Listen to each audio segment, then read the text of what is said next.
3 in this series on making a lightweight hatchback for a race car.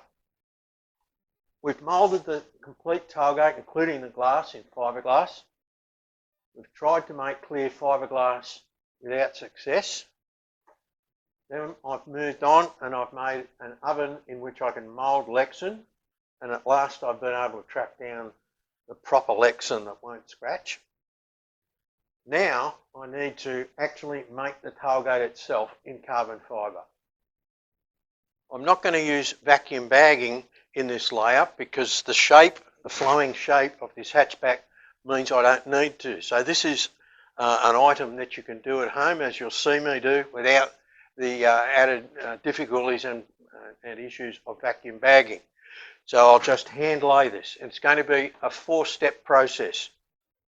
I'll start the job by applying a coat of the clear epoxy resin that you use to lay up the carbon fibre, and I'll just let that clear just start to tack. The second stage will then be to apply my carbon fibre Twill, which is the top coat, and that's the one that you'll see.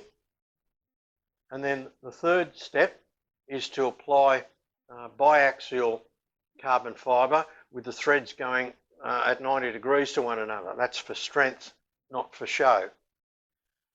And then I'll let that layup of the carbon fibre cloth tack just so that it gets sticky. And that's for the 4th step, which involves putting in the reinforcing. This is a single layer panel.